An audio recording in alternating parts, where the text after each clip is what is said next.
Well, good morning. Happy Sabbath. We got a small crowd, but hey, small crowds are good. Well, today it's going to be a little bit different. We're going to be talking a little bit about something called religious freedom and why this is important. Most people tend to look at it as a us versus them. It's not an us versus them yet. We know the Bible predicts in Revelation about what's going to happen in the end, but right now we're just trying to make sure people have the freedom to choose.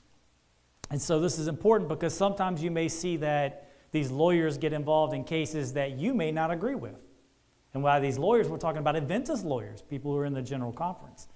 And that'll tend to make people say, well, wait a minute, I don't agree with that. That's okay. And we're going to discuss that in more detail to explain kind of what the way the commandments were set up, how God is looking at us as a society. We're going to use the Bible to explain what we should be looking towards. I'll explain that a little further on. But this is important just because this affects everybody here. You know, you hear about these cases on TV, and I'll tell you often from my 15 years experience in the field of law is what you hear on TV is not what actually happens. I promise. We used to do documentaries on the old hot coffee case, and people tend to say, oh, somebody had hot coffee spilled on them, they got $1 million. That's ridiculous. And then you find out later when you study the case and read the case and look at the case like I had to do in my job because we had to use these type of things, that it burned all the way to our bone. Now that changes things, huh? It's not just hot coffee being spilled. No, it burned through our bone because apparently McDonald's had kept the coffee so hot it was scalding, and they were warned over 100 times before to stop doing that. Somebody was going to get hurt, and they ignored it and ignored it and ignored it. And so you can see there was a disconnect there. And so we tend to look at the media, look at things that we read on TV, look at things that we see in the news, don't take their word for it. And that's what I had to do as a paralegal, was not look at what the cases, what the public thought of the cases, but what the cases actually said. And so there may be a couple that we're going to talk about today that you may have heard of, may not have heard of, but they're involving religious freedom. So the way to support this is I took a little picture of it. I should have made it a little bigger, but there's a website in libertymagazine.org/donate. You can also, there's a number you can call. This again is run by the General Conference they have lawyers that are hired full-time. They travel around the world and they do these things. They need money, they need funds, but what they like to do is they make a magazine. And through that magazine, they send out, like I said earlier, they're sending out to different people. They're sending out to businesses. They're sending out to newspapers and news organizations. They're sending out to political leaders. And so that's what the money goes towards, is they make this magazine that talks about these religious freedoms that are inherently what we inherited from living here in the great state, or the great United States of America. And there's a reason why everybody wants to come here. It's because of the freedoms. We'll talk a little bit more about that too. So what your offering used for, they actually have this little brochure that explains it in a sense, and it just says your religious liberty offering will sponsor Liberty Magazine subscriptions to high-level government officials, federal, state, and provincial judges, and prominent social and religious leaders throughout North America. Your generous gift will also be used to support the North American Division Litigation Fund resources needed to defend and preserve your religious liberty in court when necessary. And a portion of your offering is returned to your local union to aid in religious liberty promotion and education. So essentially what it's doing is, like I said, your money is going towards helping them send out this magazine. Also, some of it does come back to our conferences to help with locally what we're doing within the local community. But a lot of this litigation is not free. What's called litigation is when you go to file a lawsuit and go to court. They call it litigation. It is not cheap. It is not easy. It is a lot of work. That's why you tend to find most lawyers stay away from it. I happen to work with a few that loved it, and it stuck me in the courtroom all the time, which I ended up enjoying. But I tend to find from other lawyers that I've worked for, they stay away from the courtroom. It's costly, it's expensive, and it's a lot of work for a little return. In this case, they need the funds to go protect these people because a lot of the times the people don't have the funds themselves. So this helps support defending some of these things. So Frederick Douglass, he actually was quoted saying, "Liberty is meaningless where the right to utter one's thoughts and opinions has ceased to exist." So if you can't share your opinion, if your opinion gets cut down legally speaking, where they want to close your mouth, they want to tell you can no longer speak. I'm talking from a legal perspective, not from an individual's perspective, where a government comes together and says you cannot say these things. Now, if you look in other countries, you're starting to see something like this.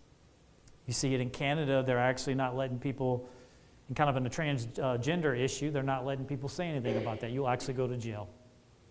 We still have those freedoms here in America. Even though I know it looks like politically we don't, we do. Legally speaking, the courts cannot persecute us based on opinions. So what were we founded on? The founders' principles were fundamental rights such as liberty, free speech, freedom from religion, due process of law, and freedom of assembly. Now, when I say freedom from religion, what I'm speaking of is freedom from religion. That means nobody can force you to practice a certain religion, to do a religion, or to think about a religion. You get to choose, so you're freedom from that. They cannot force you.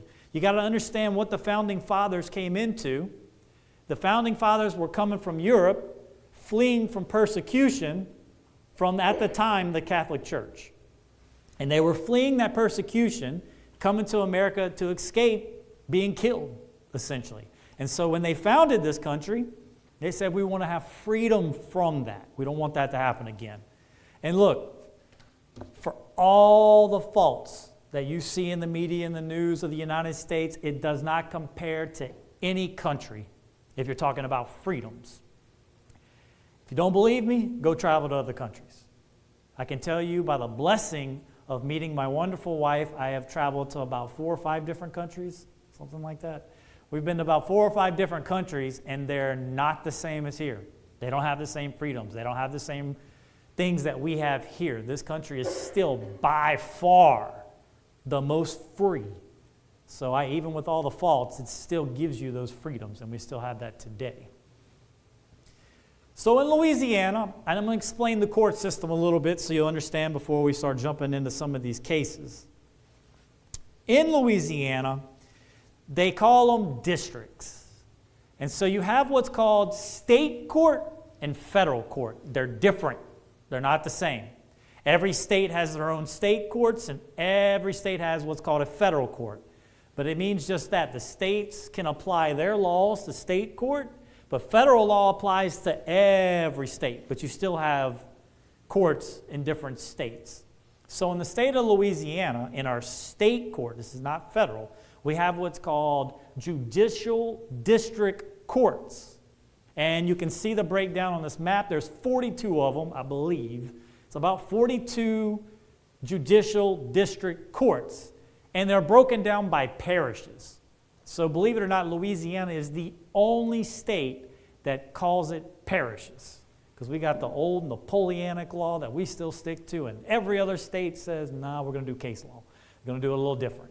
We hold to the Napoleonic law. So every state calls these parishes counties. So you'll hear that in other states. But here we call them parishes. So for example, in East Baton Rouge Parish, in the city of Zachary, the city of Central, the city of Baton Rouge, the city of Baker, all these cities encompass East Baton Rouge Parish. And in that parish, all courts point to downtown Baton Rouge, a courthouse called the 19th Judicial District Court. And that is how every parish is broken down. Now, sometimes you have in smaller parishes, like in Livingston Parish and Tangipahoa Parish, they have what's called the 21st Judicial District Court, and it encompasses 2 parishes. But they still put different courthouses, sometimes like one's in Amite and one's in Livingston. So they still have 2 different courthouses, but they're still under the umbrella of the 21st JDC. Whereas even in West Baton Rouge, you have the 18th JDC, Judicial District Court, just short for that, JDC. But that also encompasses other parishes, I think up there where New Roads is. And so how this breaks down is you have the small courts are called the district courts. And then here we have what's called the appellate courts. Again, we're sticking to state court. This is the appellate court. And it breaks down, there's 5 of them. These are the higher courts. Again, why am I talking about this? I'm explaining all this so you'll understand when we're talking about cases how it works. So it starts off at the district court, then they have a higher court called the appellate court, which is there's 5 of them, and it breaks down by this map that we're actually under here in Baton Rouge, the first appellate court. It's actually also downtown, but it's over there if you go kind of where I think it's the Hollywood Casino. It's like across the street from there, down that way off of River Road. And that's where the actual first, a circuit, they call it a circuit, the first circuit is. And it's funny, the only city in Louisiana that wants to be different, that doesn't have a number, if you can guess, is New Orleans. They want to do it different. So they actually call their court the CDC, which is the Civil District Court. Why they do that? It's New Orleans. You know, they do everything different. So they're the only court that doesn't have a number. You have 42 judicial courts, but not New Orleans. And so we still break it down by all these appellate courts. Now, the final court, the highest court in the state of Louisiana, is the Louisiana Supreme Court. That's your highest court. Now, federal. So that's the state. You understand the federal works the same way, just a little different. So from the federal court, this is set up in Louisiana. We have 3 actually, and they're called the Western District Court, the Middle District Court, and the Eastern District Court. And the Middle District Court is actually in Baton Rouge. It's a federal district. It's the lower level courts. Right here you see another level called the Appellate Court. This is from federal, so it encompasses, you see, what we're under. Again, the 5th Appellate Court is Louisiana, Texas, into Mississippi. That's the 5th. It controls all that. And then obviously you have the highest court in the land. The United States Supreme Court is over the whole country. And so that's why it's so big for us to understand. When I was reading these cases, I had to know the difference. I got to know the difference between a Mississippi Supreme Court, a Louisiana Supreme Court, and a United States Supreme Court. It's a big difference. So that's why I was kind of going through that, is the United States Supreme Court is the biggest. That's it. Everything stops there. You're not going anywhere else. That's the highest one. And that's why they appoint those people to their positions. So I'm going to tell you a little bit about a case that, to explain kind of this process, is going to sound kind of boring, but I got to kind of talk a little bit about it. And sometimes I get into it because I was very, very close to it. We dealt a lot in my old job with car wrecks. And this was an incident in Lake Charles, Louisiana, where a guy was in a work company vehicle with his coworkers, and he was in the back driver's seat. There was 4 gentlemen in the car. He had 1 driving, 1 in the passenger, and 2 in the back. Our client was sitting in the back driver's side seat. They're on a 2-lane highway. It's about a 55-mile-an-hour highway. They're heading to a job site. They were staying at a hotel because it was an off-site job site. And while they were traveling, somebody crossed the center line and somebody was coming towards them. They hit head on. They kind of hit each other from driver's side, not like straight on, but kind of hit each other like where the driver's seats are. The driver of the vehicle our client was in, the one that was heading to the job site, we think, was killed instantly. The guy in the other car was his truck, it was 2 trucks, was mashed in, and he was walking around talking to cops, and everybody thought he was fine. He died later from internal injuries. So you have 2 deaths. Both drivers died. The guy in the passenger seat and the back passenger seat survived with very little injuries. I think one of them actually did have to have a back surgery, but outside of that, nothing life-threatening. And the other guy, I think, walked away with just some scratches. Now, the one that our law firm represented was the back driver's side, which is where the impact was. He was put into a coma ICU for months and months and months and months. And this guy was in his mid-20s, just had his life started, and he had a brain injury. And, eventually he did actually wake up from the coma, but he was in it for a long time.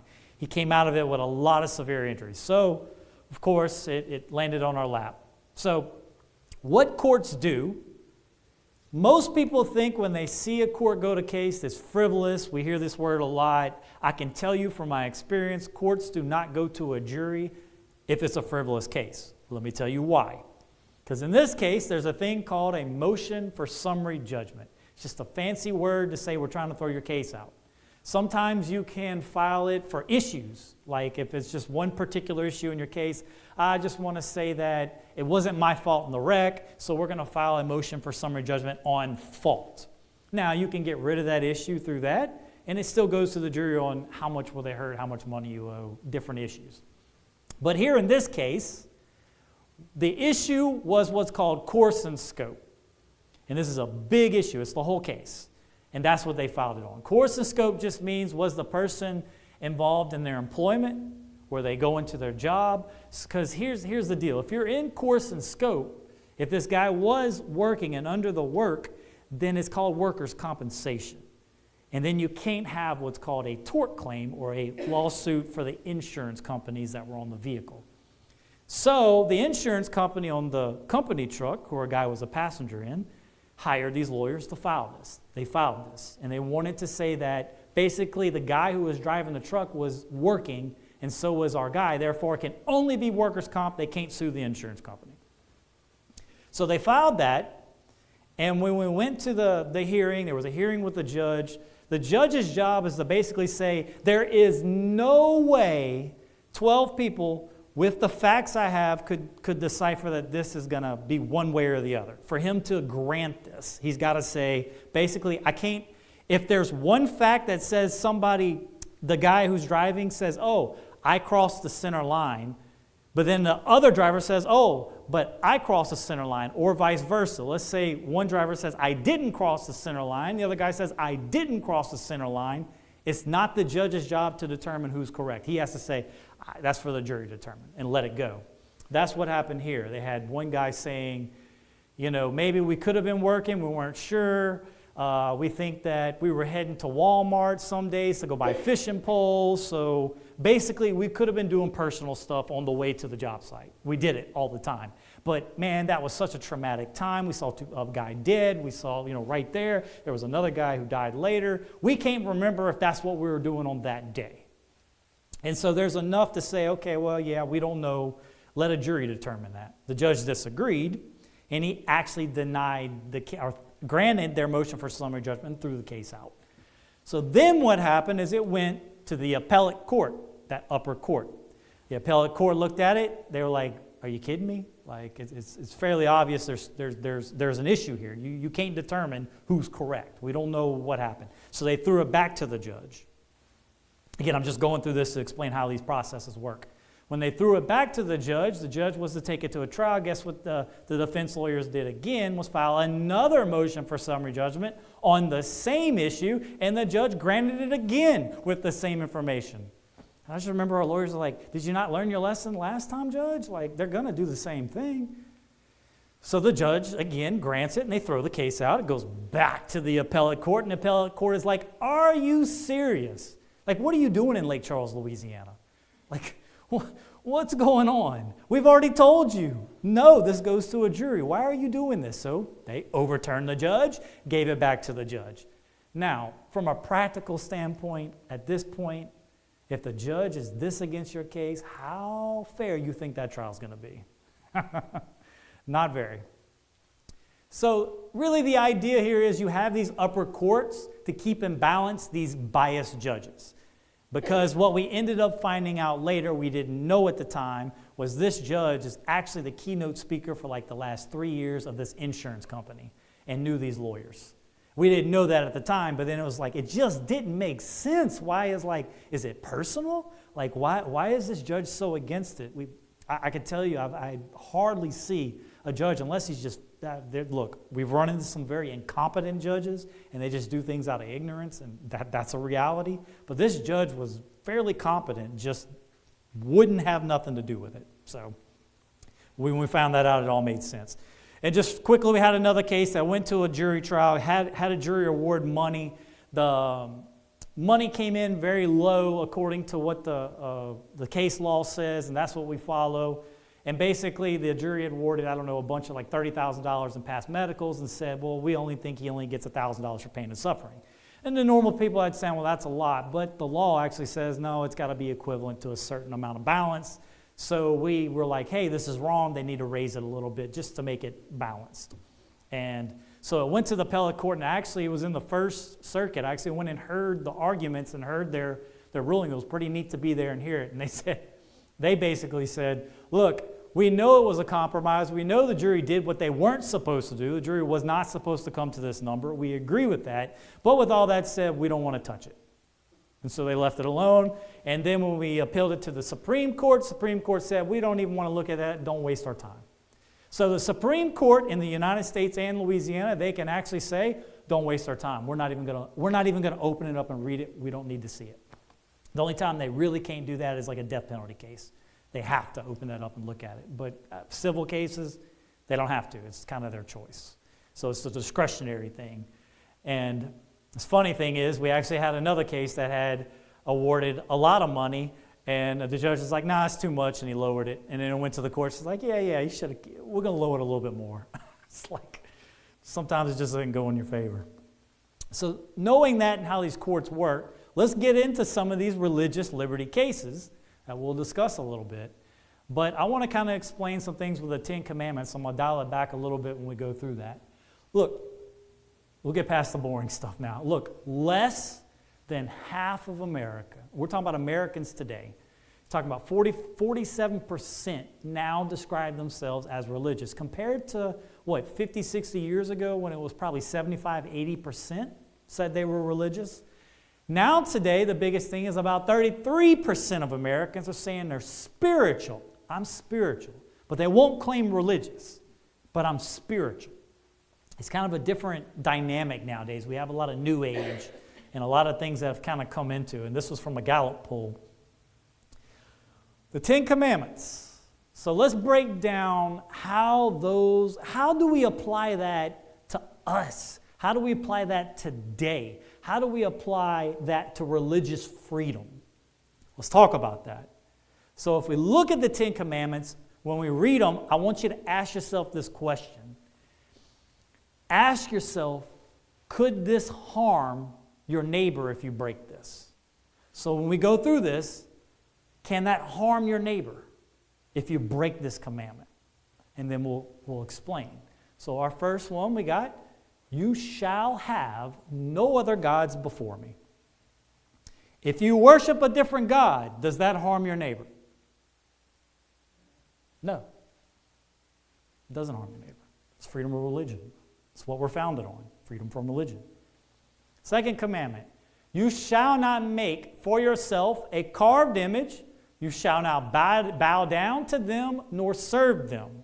So I'm going to ask the question again. If you bow down or make carved images, does that harm your neighbor? No. Go back to freedom of religion. Third commandment, you shall not take the name of the Lord your God in vain. Again, I'm going to ask the same question. If you take God's name in vain, does that harm your neighbor? No. Fourth commandment, remember the Sabbath day to keep it holy. If you don't remember the Sabbath day, you worship on a different day, does that harm your neighbor? No, it doesn't. So let's look at the next one. Honor your father and your mother.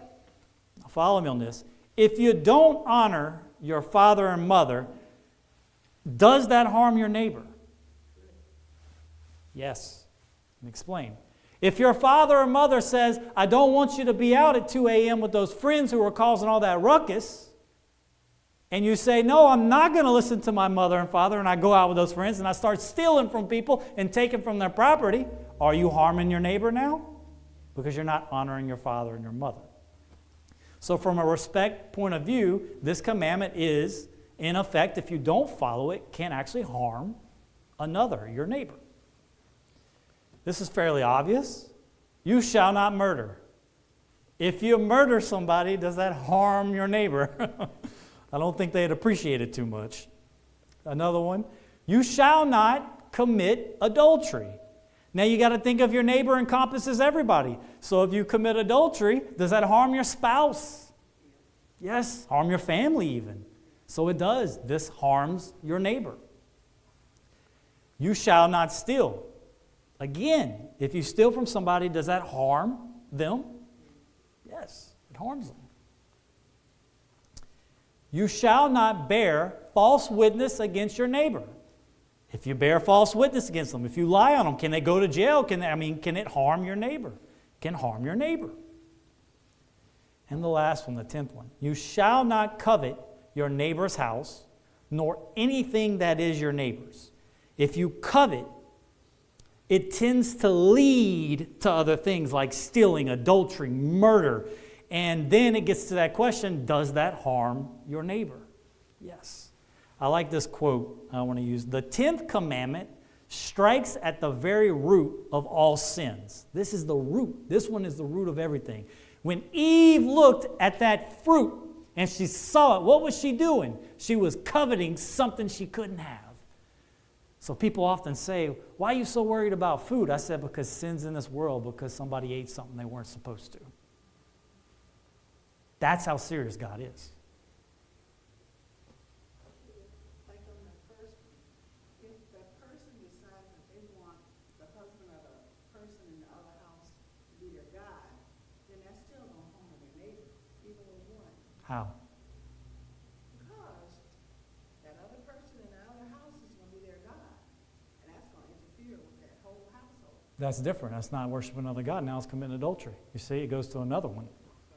It's coveting. It's not worshiping another God. Somebody going and bowing down to another God and saying, I worship Baal, and that's just leave me alone. Or let's look at today, an atheist.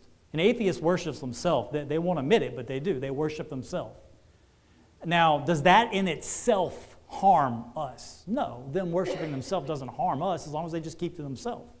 But if they go into the other commandments, it can, you see, but just the worship itself doesn't. You see where I'm going with that?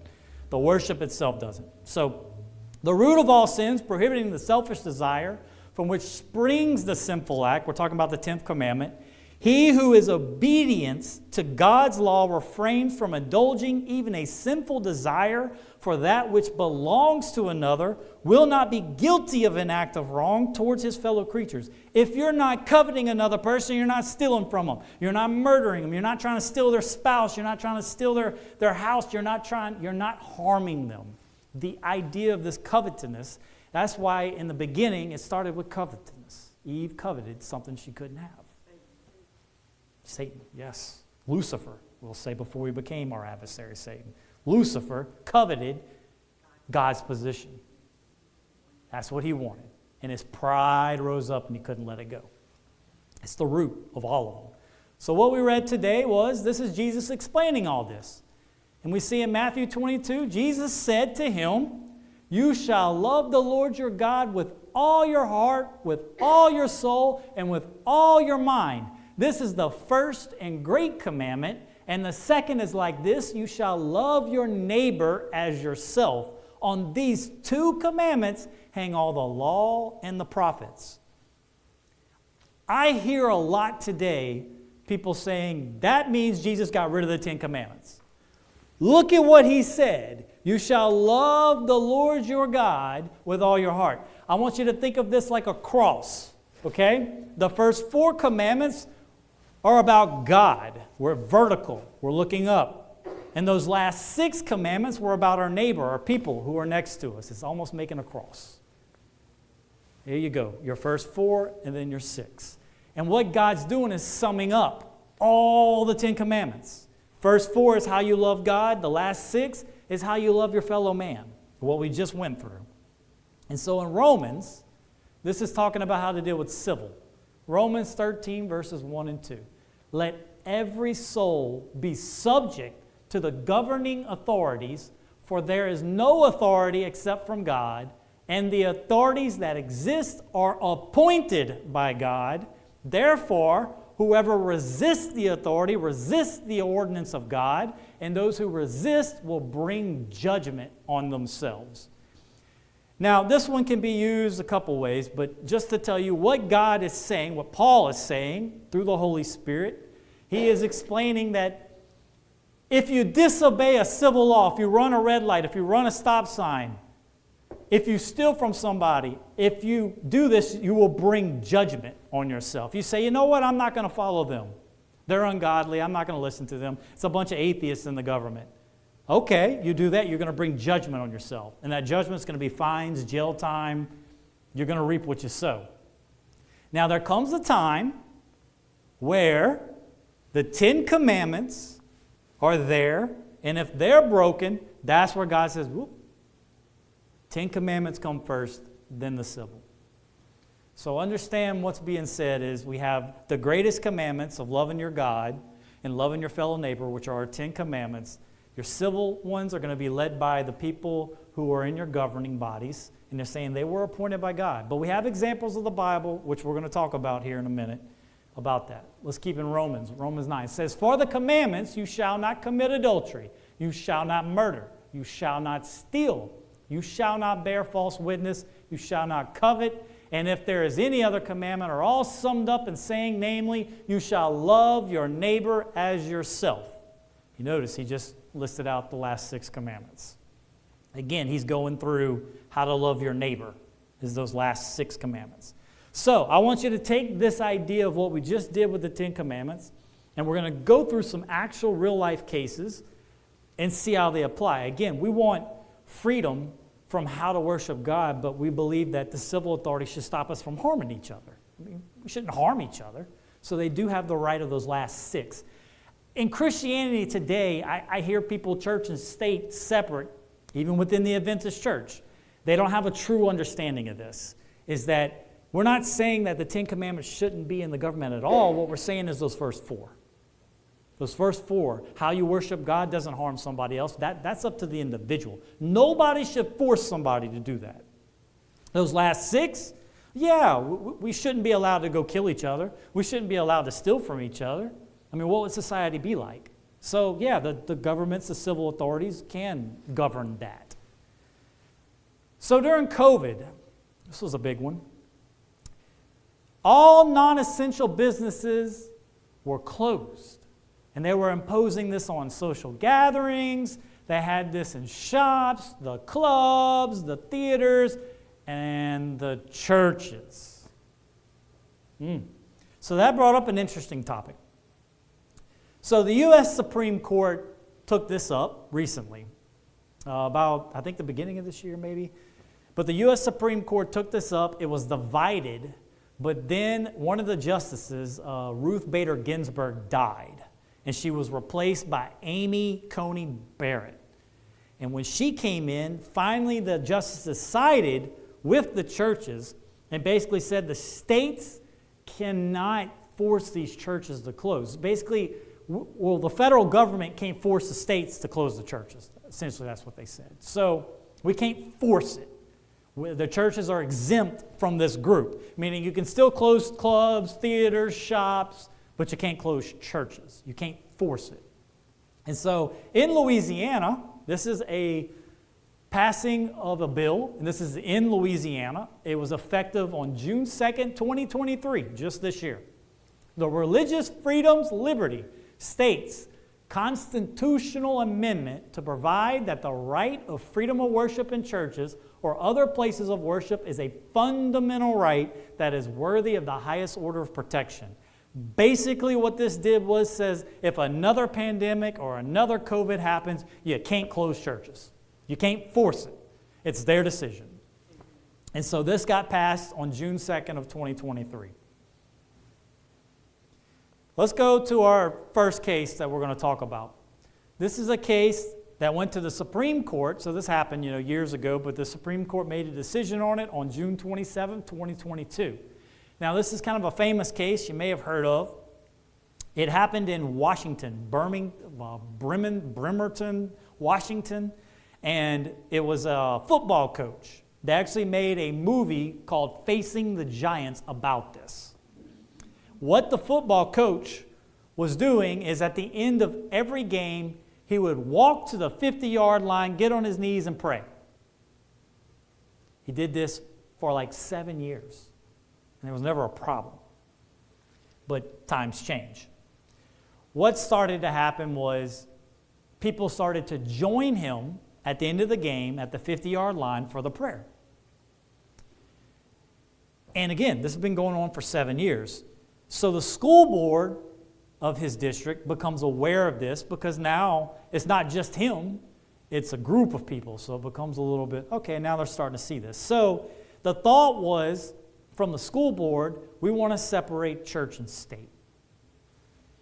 So what happens? Well, the school board thinks, well, it's not fair that all these people are going, but there may be a minority of people who feel compelled as an outcast, so they're coerced into having to join, and it's against their principles. So we don't think this is fair, because there may be a group of people that don't want to join in on this, and they're being forced because if they don't, the coach may treat them different.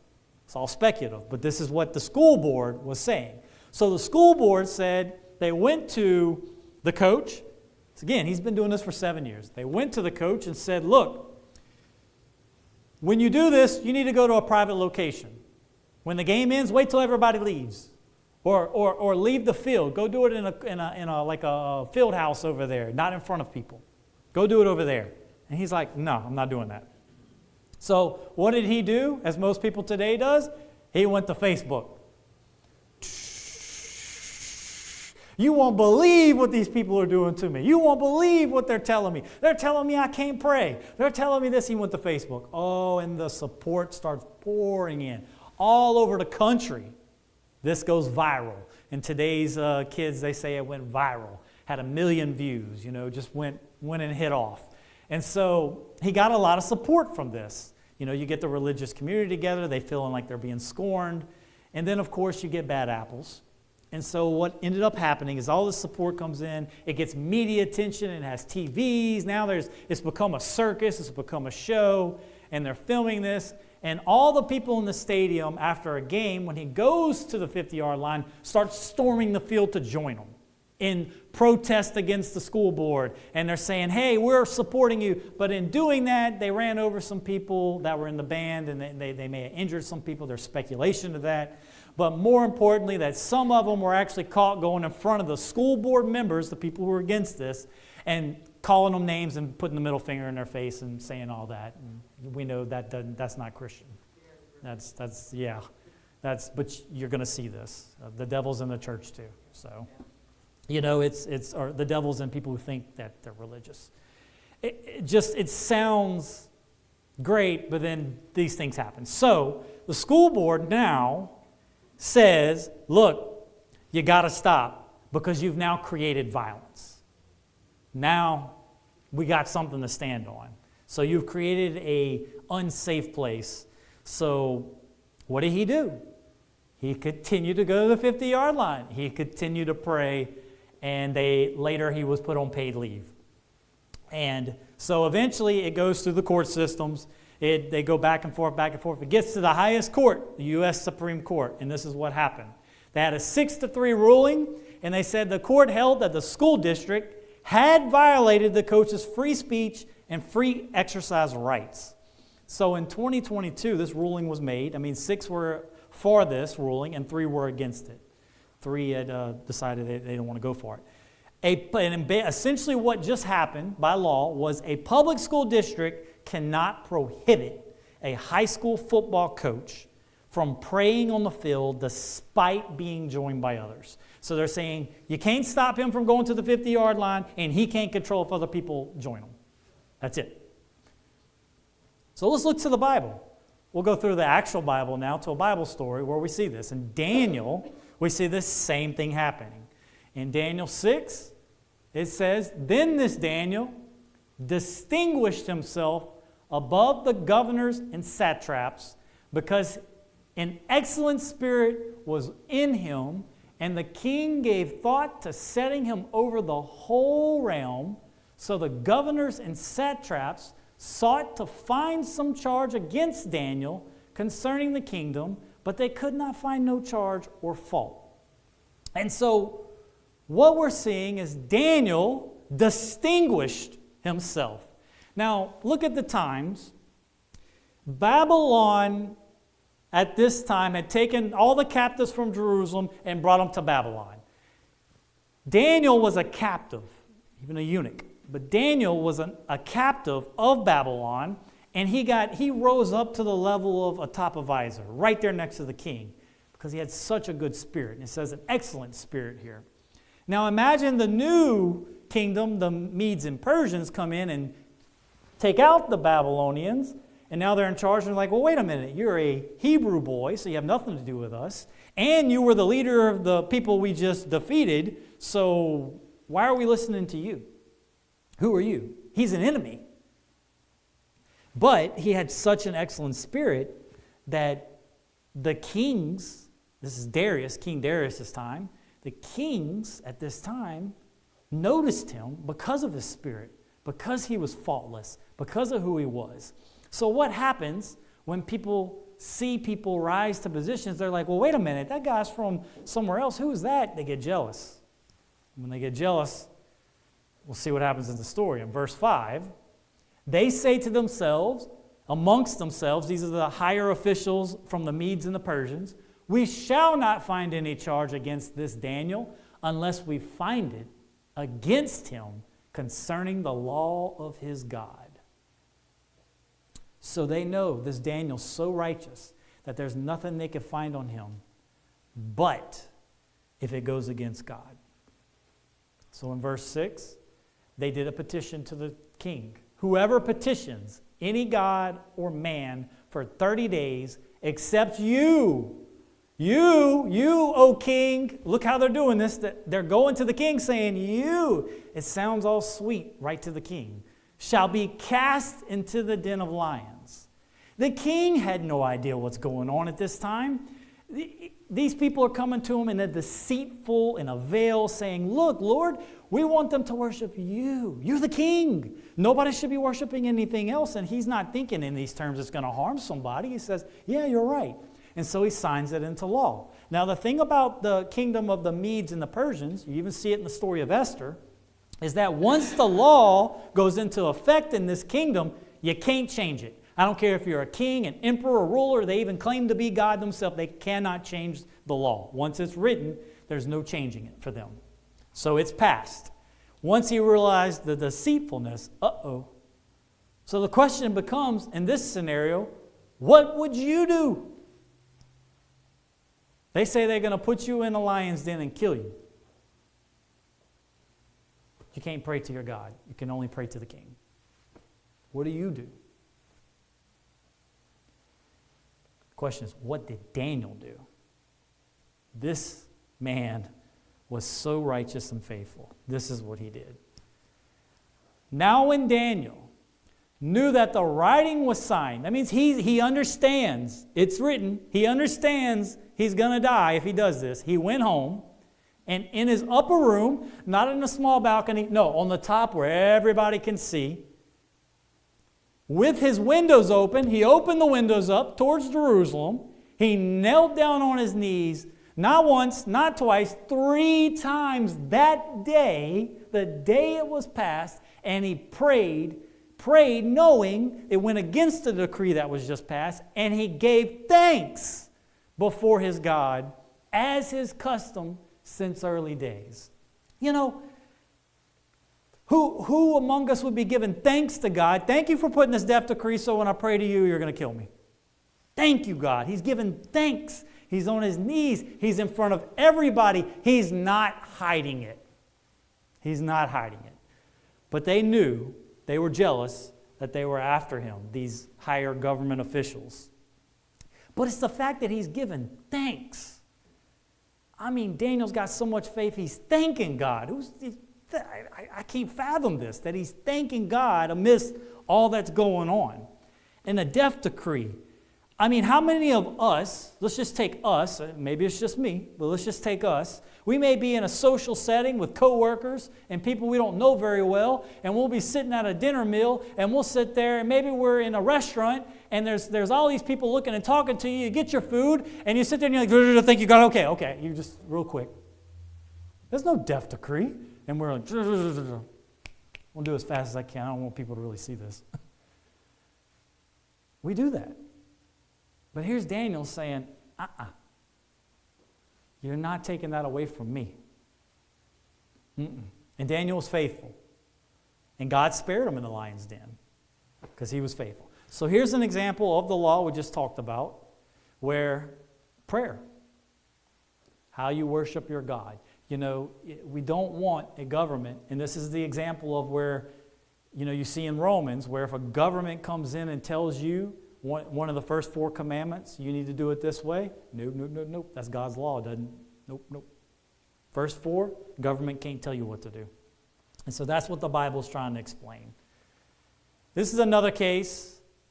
It's called the creative versus Ellenus, I think. But this is back in 2023, or this year, June of 2023. Quickly, this was a web designer in Colorado. So this is the state of Colorado.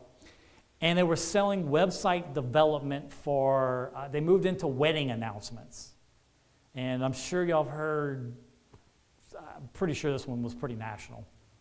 And what happened was, this person was a Christian, and the owner put a post on her website basically saying, look, I'm a Christian, and my belief is that a marriage is a man and a woman. And so if it's a same-sex couple, here's a reference. They gave them a reference. Here's somebody you can see, but I'm not going to do that. I'm not going to design this announcement for you. And so she would refer them out to other people. Now, Colorado has something called CATA, and it's just an anti-discriminating act that they put out, where basically Colorado came in and said, you can't do that. They basically said, no, you got to sell this to everybody. I don't care. You got to do it. And it got so bad that they actually said, if you don't do it and somebody tells us about it, we're going to fine you. And we may even put you in jail. So you not only have to do it, we're going to fine you. Or you got to just shut your business down.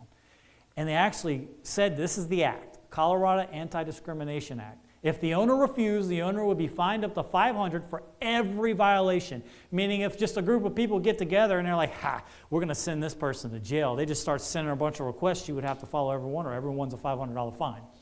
And she would be subject to mandatory remedial training. That sounds a lot like conditioning, doesn't it? We don't agree with you. I want to make sure you understand that this act and everything we're talking about here has absolutely nothing to do with same-sex marriage. I know it's the issue here, but it has nothing to do with that.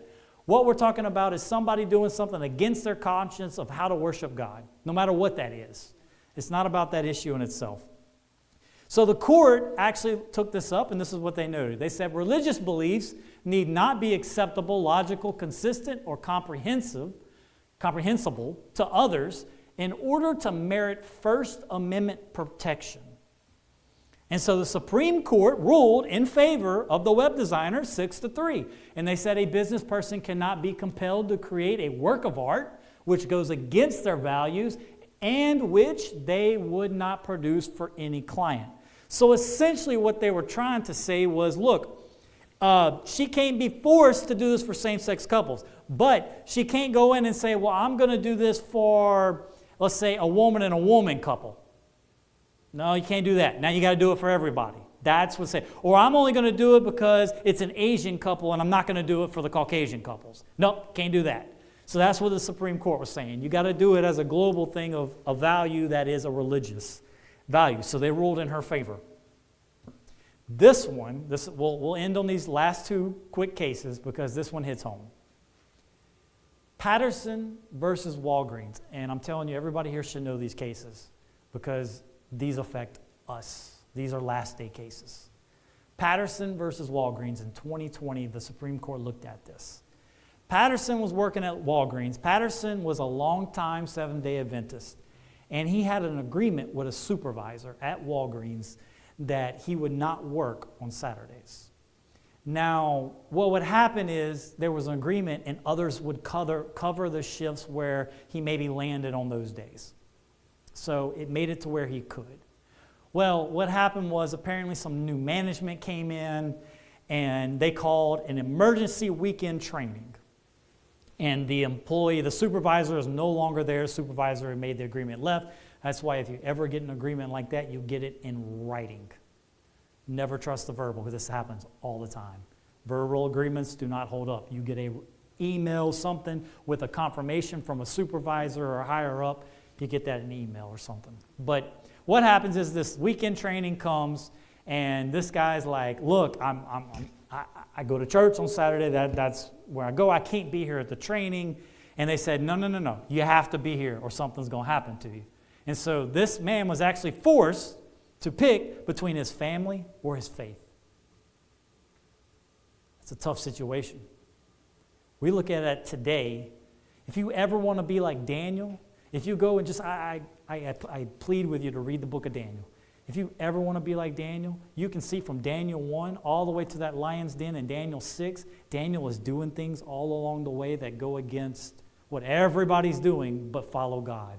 Follow God. And so it's the little things we do in life that lead up to a situation like this to where we can handle it and have the faith, which when he had to choose between family and faith, he chose faith, and he got fired. He didn't come in, he didn't work, and he was fired. So it went to the Supreme Court. Well, if the lower court said, that's okay. There's nothing you can do about that. It went to the appellate court said, yeah, we agree with the state court that it's not an issue. It got to all the way to the Supreme Court, and the Supreme Court didn't even open the case. They said, nope, we're not even looking at it. It has nothing to do with us. We don't care. So the lower court ruling stood.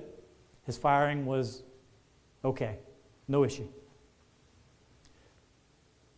This case happened, just got ruled on June of 2023, just this year. It's called Groff v. DeJoy. Now what happened here? A man was working for the United States Postal Office, USPS, from 2012 to 2019. He was an evangelical Protestant, and he observed Sunday. And so he would take off on Sundays. And in 2017, he had other workers who would volunteer. They would take his shifts.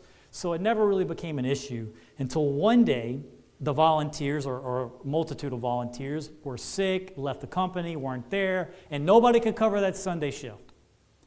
Now it became a problem. The guy who was continuously covering it could no longer work on Sundays. The guy who says, look, that's my day to go to church. I'm not working that day.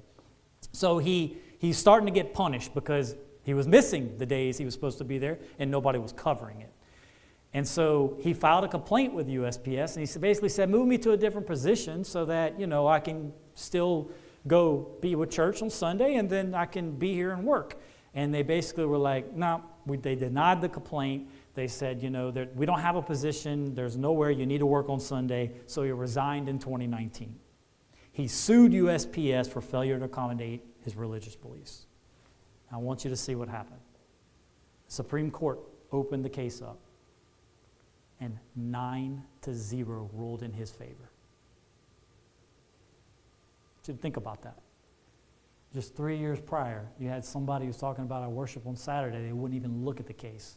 3 years later, they opened it up, and all 9 of the justices, every single one of them said, yep, he gets Sunday off. It's not a bad thing, though. It's a good thing from a religious liberty thing. It's just an interesting thing for you to understand where the world is that that's where the world is. When we first started the Protestant nation, it was a Protestant nation wanting to be away from Catholics. Now every one of our justices are Catholics. So it's an interesting dynamic where the world is. It's just interesting to see this, and this is why we've got to know these things, this is where the world is they see Saturday is ridiculous. But Sunday is a commonly known day of worship. And that's why a lot of times in Revelation, you'll see they'll follow it by the hand. It just means they're just going to do it because they think you just have to do it. They don't truly believe it. But 9-0 was a ruling. Now look, this still is, again, it's not all lost. This is a good thing, because what happens from, say from a Sabbath keeper or a Saturday keeper's perspective, they set what's called a precedent. What a precedent means is now they've set up a case in the Supreme Court that says you can't distinguish somebody because they worship on a day. That applies now to Saturday, that applies to Monday, that applies to Tuesday, that applies to Wednesday, that applies to Thursday, that applies to Friday. That's how the court system works. So now, if somebody says, I want to worship on Wednesday and you're against me, by this ruling, they're going to have to uphold it or look like a bunch of hypocrites, or they're going to have to overturn it. And if they overturn it, now it affects those Sunday cases. You see what I'm saying? So if they say one day, they got to apply it to all days. So it is still not a totally bad thing. It's just when you look at the surface of it, just that's where the world is. They don't see the Sabbath, but they see the Sunday. But this does open the door to a way still for us, is that it sets this thing that just came out in 2023, that if we or somebody, one of us has these cases, there's a case there that set that precedent for them to walk into a lawsuit. So to end all this, we know what God is. 1 John 4:16, it says, look, and we have known and believed the love that God has for us. God is love. And he who abides in love abides in God, and God in him. Now, why would I bring this up? Because love requires freedom. God is love. He gives us free choice. And the freedom brings the risk. The risk is they can worship another God. The risk is they can worship on the wrong day. The risk is they can deny God. And God allows that because he is love. And so we have to also understand when it comes to those first 4 commandments on how to worship God, we have to love other people no matter what. What they decide is what they decide. All we can do is show them what the Bible says, and then it's in their hands. They have the freedom to choose. God gives us the freedom to choose. We have to let other people have the same freedom. They have the same freedom that we're given. And so that's what this is about. That's what religious liberty is all about. It's about giving the freedom of choice, having the freedom to choose, having the freedom to pick how you want to worship God, to pick nothing to go against your conscience and what you believe, how to stand up. And the Bible gives us so many examples with Daniel of how to stand up and fall and stand and fall to your knees and pray and say, I don't care if the world says this, I'm going to do it the way God wants me to do it. I'm for God. I'm going to worship God how God wants me to worship, and that's how I'm going to be. But if somebody else doesn't want to do that, that's their heart. That's their relationship. That's between them and God. And so I have to respect that. And I still have to love that brother or sister. Even when that brother or sister pulls out in front of you in traffic. You still got to love that brother or sister. So I'll end there. That's the whole freedom. Just make sure that in God's eyes, he gives us this freedom. We need to also allow the same thing for the others. So what these people do, these religious liberty lawyers for the Adventists, they actually would be helping that Sunday keeper in that case. They would have helped them. I think they may have. I couldn't tell if they did, but they actually would work on cases just like that because they want freedom for everybody. We may disagree that you're wrong and the Bible says something different. That's okay, but we're going to give you the freedom to choose. We're not going to force it. God doesn't force us. We shouldn't force others. Thank y'all for listening.